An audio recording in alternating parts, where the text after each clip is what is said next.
Bonjour à tous, c'est Daniel, pasteur de l'Église biblique baptiste Charleville-Mézières. Merci de regarder notre chaîne YouTube. Aujourd'hui, on sera dans le Nouveau Testament et on va parler de la direction pour notre vie.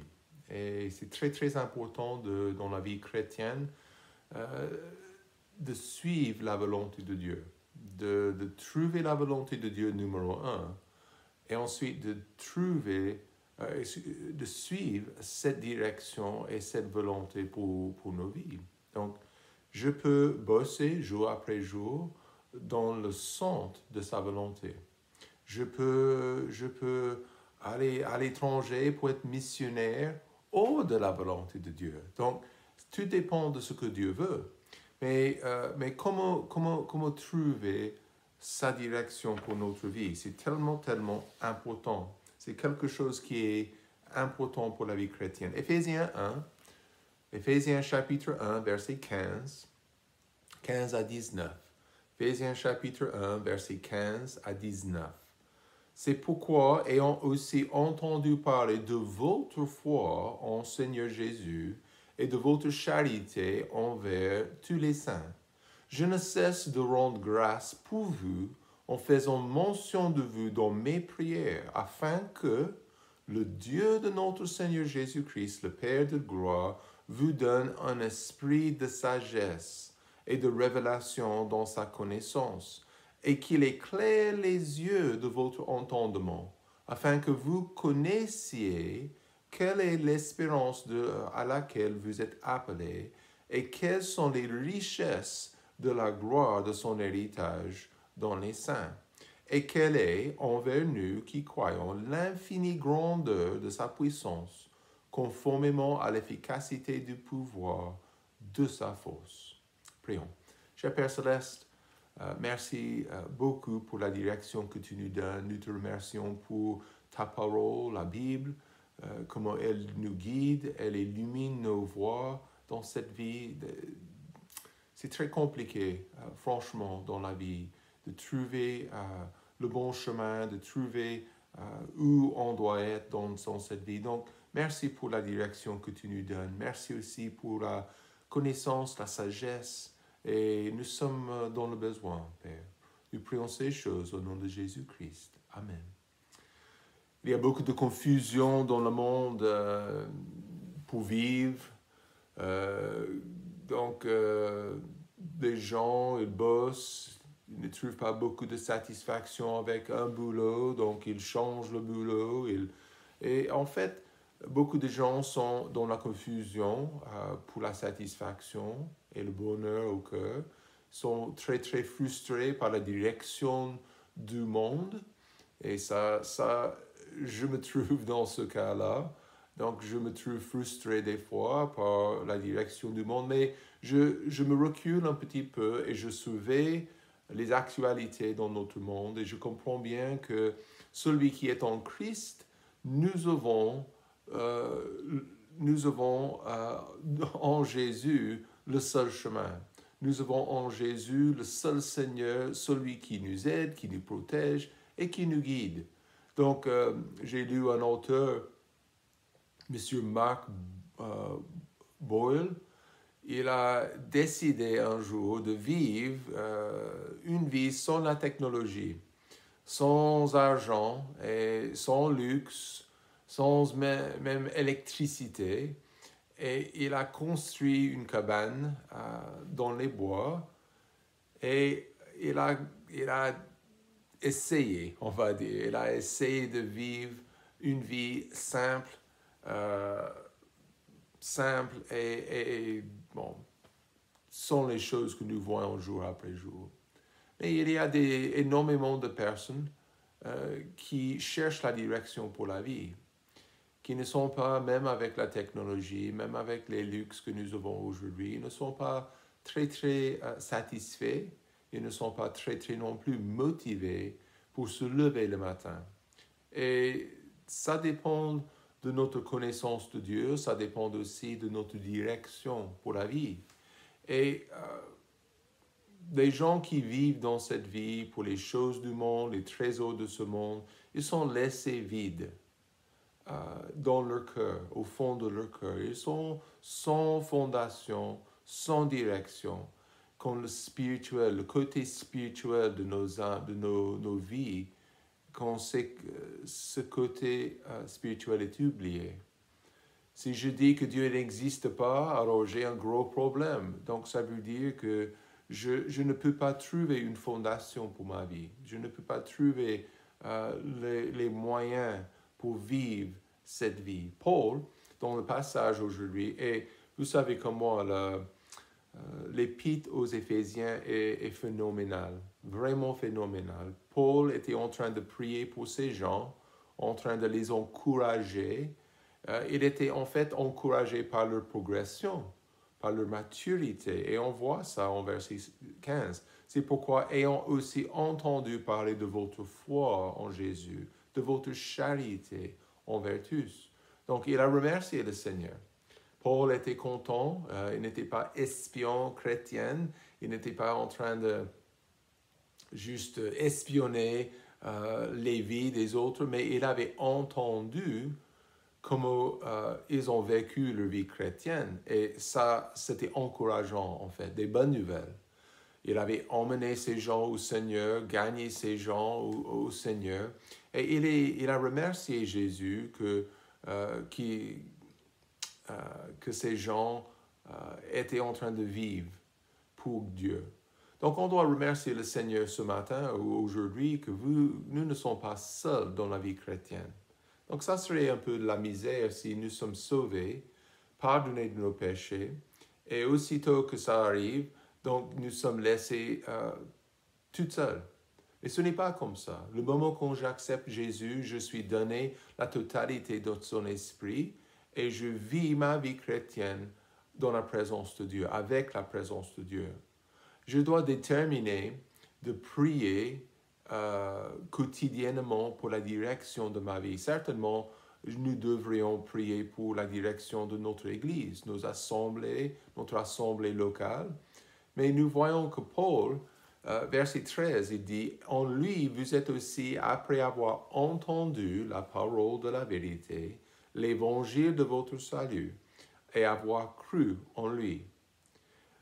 Vous avez été scellés du Saint-Esprit qui avait été promis. » Donc ça commence, j'entends l'évangile, j'entends l'explication de la bonne nouvelle, je l'accepte par la foi, je ne peux pas voir Jésus, je dois accepter les promesses et le message de la Bible par la foi. Et aussitôt que c'est fait, aussitôt pour les Éphésiens, avoir cru en lui, vous avez été scellés du Saint-Esprit. Donc, ça veut dire qu'ils ont reçu le Saint-Esprit tout de suite. Pas de trucs bizarres, pas de choses extravagantes au moment de leur salut, mais ils ont été transformés et scellés avec le Saint-Esprit. Donc, Saint-Esprit, il a demeuré cette nouvelle vie avec eux et en eux, dans les vies de ces gens. Donc, Paul, il a répété, le moment de salut, le moment quand Dieu n'est plus étranger, mais un Père céleste pour le chrétien, il est là. Il faut entendre le message et lui faire confiance. Il y a la foi qui sauve et il y a aussi, c'est la leçon aujourd'hui, il y a la foi qui vit. Donc, je suis entièrement sauvé au moment de ma nouvelle naissance, mais je dois vivre le reste de ma vie. Et je dois la vivre par la foi. Donc, démarrer correctement et continuer correctement. Par la foi, nous avançons. Nous ne savons ce qui va se passer. On ne sait pas ce qui va se passer demain, la semaine prochaine. Certainement, vous pensez à ces années de COVID, hein? Comment on a vécu comme ça. C'était un peu étrange, mais on a passé par cette expérience par la foi. Par la foi, nous avançons. Nous ne savons pas ce qui va arriver demain. On s'avance par la foi. Éphésiens chapitre 11. chapitre 11, verset 8. La Bible dit, par la foi, Abraham, étant appelé, obéit pour aller au pays qu'il devait recevoir en héritage, et il partit ne sachant où il allait. Et dans un sens, c'est exactement la même chose pour nous.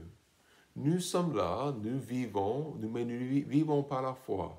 L'envie de Paul était pour les Éphésiens d'avoir cet esprit de sagesse, de direction spirituelle pour leur vie. Le plus que vous connaissez Dieu, le plus sage que vous devenez. Je ne sais pas si vous êtes comme moi, hein? J'ai envie d'être sage aux yeux de Dieu. J'ai envie d'être en train de suivre sa voie et sa volonté pour ma vie. Donc cette révélation ici, Dieu se révèle dans la Bible, il me montre le vrai Dieu qui il est, et si vous pensez que vous pouvez prendre les justes décisions vous-même, ça sans lui, c'est une grosse erreur.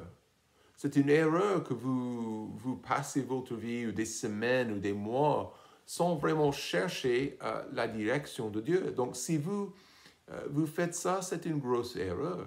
Si Dieu n'est pas la cible de votre vie, de le connaître de mieux en mieux. Hein? Je ne cible pas le salut. Ça, c'est déjà fait. Je suis déjà pardonné de toutes mes fautes. Mais maintenant, quoi faire? C'est de cibler sa volonté et sa direction quotidiennement pour ma vie. C'est la soumission totale, spirituelle, à ce qu'il veut. Ça sera difficile si je ne suis pas en train de cibler cette connaissance de Dieu, cet perfectionnement de ma connaissance de Dieu. Ça sera difficile pour moi comme un enfant de Dieu. En Philippiens chapitre 3, Paul a dit aussi, afin que je le connaisse, Christ, et l'efficacité de sa résurrection et la communion de ses souffrances en devenant conforme à lui dans sa mort. Donc ça veut dire quoi? Ça veut dire que je dois cibler cette connaissance, de devenir de plus en plus mature, de plus en plus comme Christ dans ma vie quotidienne. Donc cet esprit de sagesse pour demain, ça vient aujourd'hui et ça vient de Dieu. Henrik Schliemann, à l'âge de 7 ans, il a commencé à lire des poèmes d'Homère. Il était convaincu, lisant ses histoires, l'Iliade et l'Odyssée, il était convaincu que ces histoires étaient fondées, enracinées dans des faits historiques. Il ne pensait pas que c'était des faibles. Il a pensé qu'il y avait des morceaux de vérité dans ces trucs. Donc, en 1873, Henrik, il a découvert l'ancien site de Troyes. Il a découvert également un grand trésor dans ces sites archéologiques. Donc, c'est comme ça avec la Bible. On arrive à la Bible et on comprend bien que ce que nous avons, c'est la vérité. Et également, ce que nous avons ici, c'est quelque chose. Cette vérité peut changer la direction de notre vie si nous sommes soumis. Si nous sommes soumis. Avancez-vous avec la sagesse de Dieu. Et juste pour préciser, Henrik, il a trouvé, a fait ce site archéologique en Turquie. OK? Donc, c'est intéressant. Mais même chose pour nous. Donc, dans la sagesse de Dieu, numéro 1, nous connaissons l'espérance de son appel. Verset 17, la Bible dit, 16, Paul dit, « Je ne cesse de rendre grâce pour vous en faisant mention de vous dans mes prières, afin que le Dieu de notre Seigneur Jésus, le Père de gloire, vous donne un esprit de sagesse et de révélation dans sa connaissance. » Donc, qu'est-ce que nous avons actuellement? Honnêtement, nous avons beaucoup de ténèbres. C'est comme ça dans le monde. Les gens dans le monde, les non-croyants ne comprennent pas que c'est la réalité de leur vie. Ils sont aveuglés dans les ténèbres.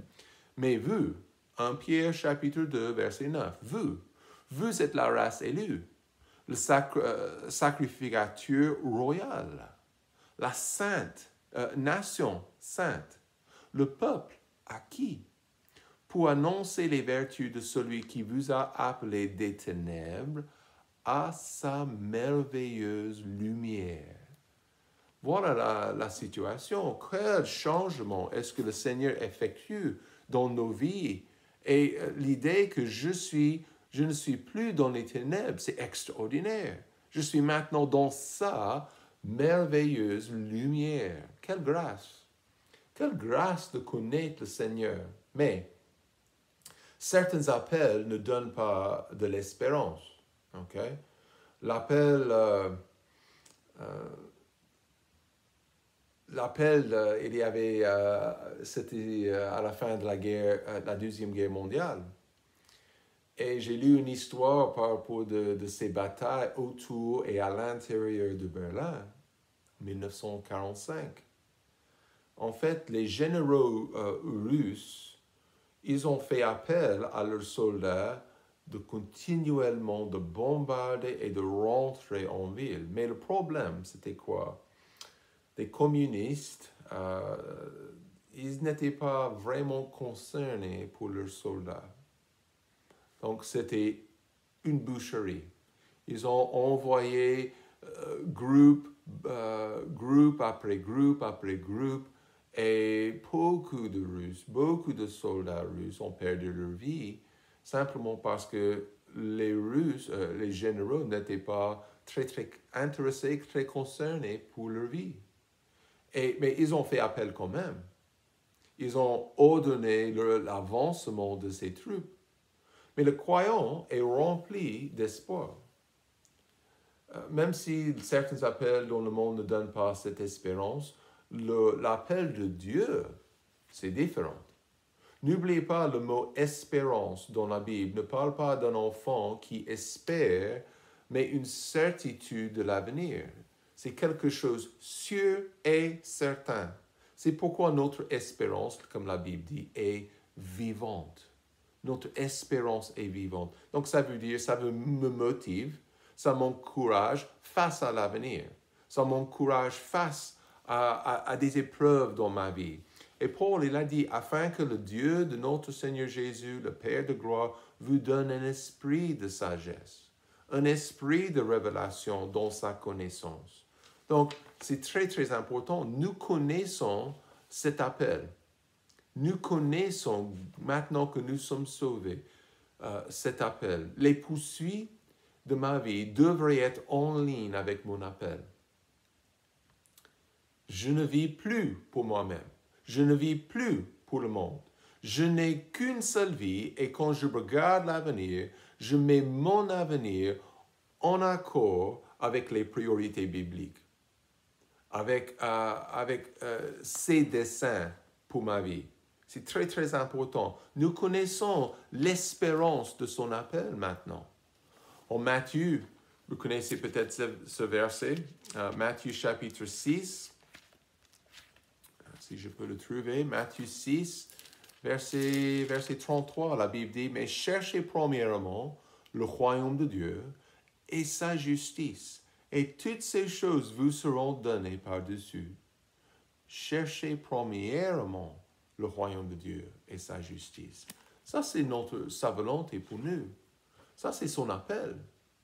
Et nous connaissons l'espérance de cet appel. Ça fait plaisir. Ça établit sa sagesse et cette révélation et cette connaissance dans mon cœur et dans ma vie. Numéro 2, dans la sagesse de Dieu, nous connaissons aussi les richesses de son héritage. En verset 17, nous voyons « Afin que le Dieu de notre Seigneur Jésus, le Père de gloire », donc ça c'est la chose qui change notre perspective, le fait qu'il est notre Père.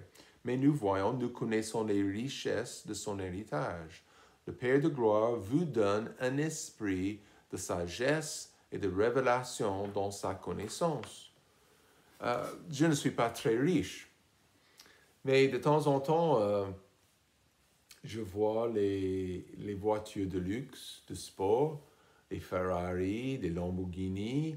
J'ai vu même, il y a 2 semaines, j'ai vu une ancienne Corvette américaine de 1969. Très, très belle. Elle était belle, cette voiture. Restaurée, bien. Oh, elle était magnifique. Nous avons étudié en Église que nous sommes co-héritiers avec Jésus. Voyez avec moi Éphésiens 1, verset 11.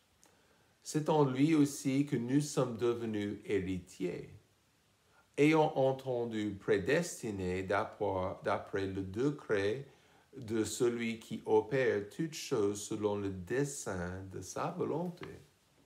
Nous sommes des héritiers, co-héritiers aussi avec Jésus. Cette phrase présente quoi? La vérité que l'Église, l'ensemble de tous les croyants, est bien son héritage, l'héritage de Christ. Donc, il considère que nous sommes importants. Il considère que je veux la peine de la croix, le prix payé, la gloire à venir. Qu'est-ce qu'il veut faire? Dans sa bonté et dans sa grâce, il veut partager ça avec moi et avec vous.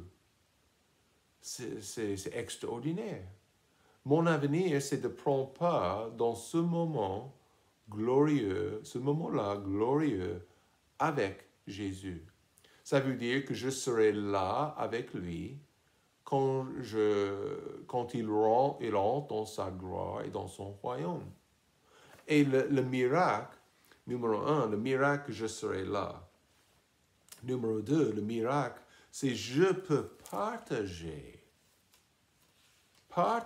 dans les richesses spirituelles, les richesses éternelles avec mon Sauveur. Colossiens 3, verset 4. Mais quand Christ qui est votre vie, il est ma vie, je ne sais pas pour vous, mais quand Christ qui est votre vie paraîtra, alors vous serez aussi manifestés avec lui dans la gloire. Quel jour, quel moment extraordinaire. Mon avenir, la direction de ma vie doit refléter le fait que je vais dans ce royaume. Je vais servir, je vais vivre ici-bas, je vais glorifier Jésus-Christ parce qu'un jour, je vais partager, je vais connaître les richesses éternelles de son héritage. Extraordinaire. Je ne mérite pas ça. Mais nous voyons, il nous a donné cette sagesse, cette révélation, maintenant. Et vous voyez, aujourd'hui, c'est quelque chose pour nous maintenant. Je suis déjà parti. Et on voit en verset 18, qu'il éclaire les yeux de votre entendement afin que vous connaissiez quelle est l'espérance à laquelle vous êtes appelés et quelles sont les richesses de la gloire de son héritage dans les saints. Vous voyez bien ça? Il veut que je comprenne cette espérance, que je comprenne pourquoi je suis appelé. J'ai un héritage, mais les richesses de cette gloire, c'est toujours à venir. Impossible de comprendre ça avec mon cerveau humain. Le corps de Christ est sa gloire et son héritage à cause de la croix. Donc, je vais passer l'éternité avec lui, mais je dois continuellement, cherchant la sagesse de Dieu, cherchant cette connaissance, je dois me rappeler de ces richesses à venir, les richesses que j'ai actuellement grâce à lui.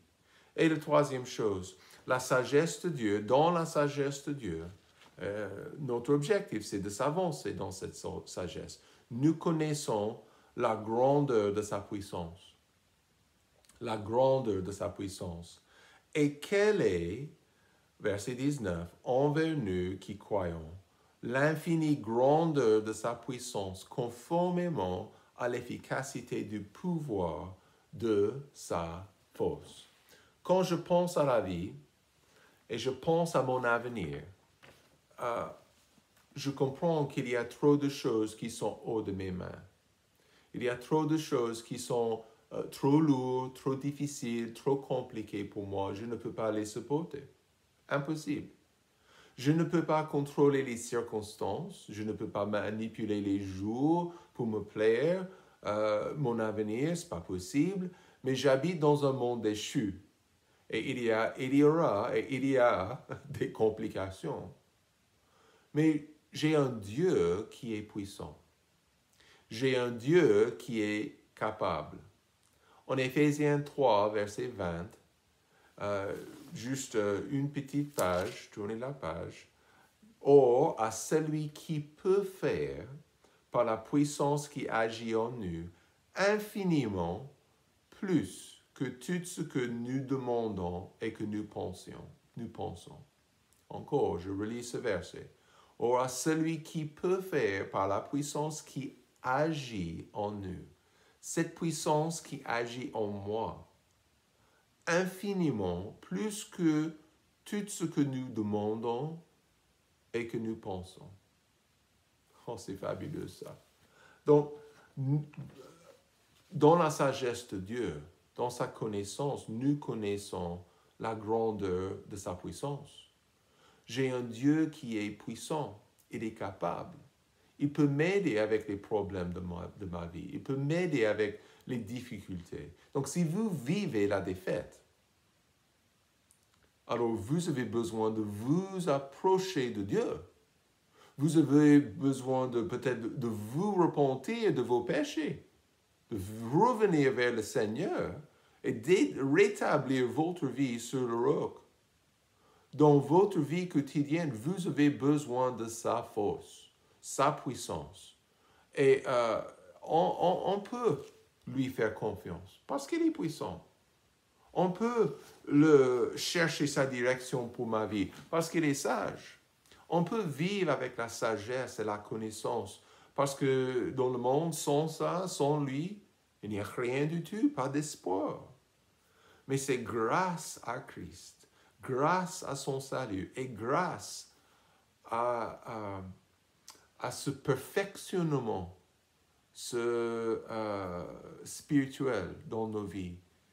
Grâce à ça que nous pouvons vivre, pas une vie de défaite, mais une vie de victoire. Donc, vous êtes où aujourd'hui? Vous êtes en train de vivre quel type de vie? Qu'est-ce que vous pensez quand vous pensez à votre avenir? Est-ce que vous pensez à la misère? Est-ce que vous pensez à la victoire? Christ veut vous aider. Il veut vous établir et vous aider de comprendre les richesses de votre héritage, la maturité spirituelle, son appel. Mais il faut le rechercher. Il faut le rechercher. Il faut décider aujourd'hui, par la grâce de Dieu, vous allez vivre chaque jour pour lui et pour sa gloire. Et vous allez remarquer une différence phénoménale. Je vous encourage de le faire. Passez une très bonne journée. Que Dieu vous bénisse.